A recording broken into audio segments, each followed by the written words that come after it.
Dans une deuxième capsule, je vous ai présenté le médecin qui a fait les découvertes sur l'impact du stress, qui nous a clairement démontré comment est-ce que le stress nous affectait. Puis je vous ai expliqué comment il était arrivé à ces découvertes-là. Maintenant, dans cette capsule, je vais vous présenter le schéma qu'il a démontré, les deux phases de la maladie, qui nous amène la notion de la maladie sous un angle complètement différent. Donc, on n'est plus malade ou en santé, on est soit en santé ou en phase active de conflit ou en phase de réparation. Donc, pour comprendre ce schéma-là, on a d'abord une ligne horizontale qui représente le temps. On a aussi une ligne verticale qui est une échelle de stress. Donc, en haut, on a le stress au maximum et en bas, on a le stress au minimum, donc le repos, une période de régénération. Donc, dans le cerveau, puisqu'on parle de circuit électrique, il y a une ligne pointillée qui représente le seuil de tolérance. Tant et aussi longtemps que nos émotions sont en dessous du seuil de tolérance, il n'y a aucun problème. On est dans un état de santé normal, qui est la première phase ici.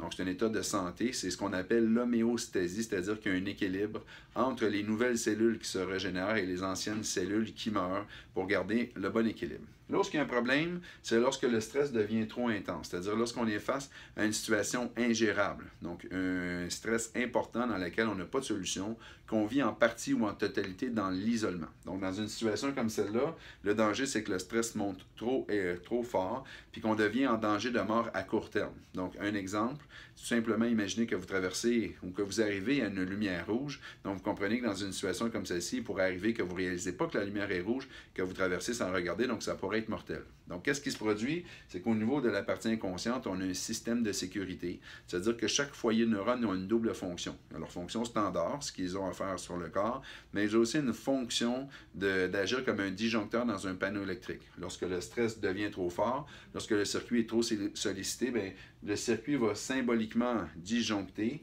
pour ramener le stress dans des braquettes gérables.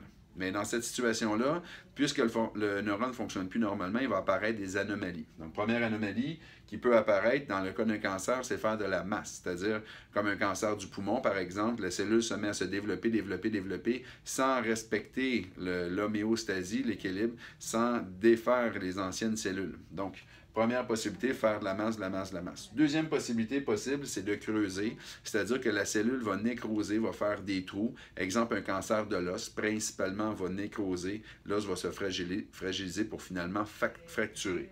Donc, qu'est-ce qui détermine que ça va créer une simple maladie ou un cancer? C'est l'intensité du surstress. C'est-à-dire que si le surstress dépasse juste un peu le seuil de tolérance, bien, ça va donner une petite modification, donc une petite maladie. Puis si le stress dépasse de beaucoup, bien, à ce moment-là, ce qui va se produire, c'est qu'il va y avoir des grosses modifications, donc une maladie qu'on va appeler le cancer. Donc, cette phase-là s'appelle la phase active de conflit. Donc, lorsqu'il y a un grand changement, une grande nouveauté, c'est lorsqu'on prend conscience des stress à l'origine et qu'on arrive à trouver des solutions. Ce qui est démontré, c'est qu'il s'enclenche une phase de réparation pour redevenir à la normale. Donc, si en phase de conflit actif, ici, ça l'avait fait de la masse, dans la phase de réparation, le cerveau va se mettre à creuser, c'est-à-dire va littéralement défaire la masse pour ramener l'équilibre. Si en phase de conflit actif, le cerveau s'était mis à creuser dans un organe, mais en phase de réparation, il va faire de la masse, c'est-à-dire qu'il va reboucher les trous jusqu'à temps que ça redevienne à l'équilibre. Donc cette phase, c'est ce qu'on appelle la phase de réparation ou la vagotonie. Donc, j'espère que ce schéma-là vous aide à comprendre davantage comment la maladie est expliquée lorsqu'on l'amène au niveau du stress. Je vous rappelle que tout ce que je vous explique est à titre de réflexion. Ça ne peut pas remplacer un traitement médical ni un suivi médical. Si jamais vous voulez en savoir davantage sur les lois biologiques en général, je vous invite à vous inscrire à une formation qui est exclusivement sur le web, en ligne, sur les fondements des lois biologiques. Puis si vous voulez en savoir plus spécifiquement sur le cancer, je vous invite à vérifier la prochaine date de notre conférence, le message caché du cancer. Alors j'espère bien vous y voir pour vous donner beaucoup plus d'informations.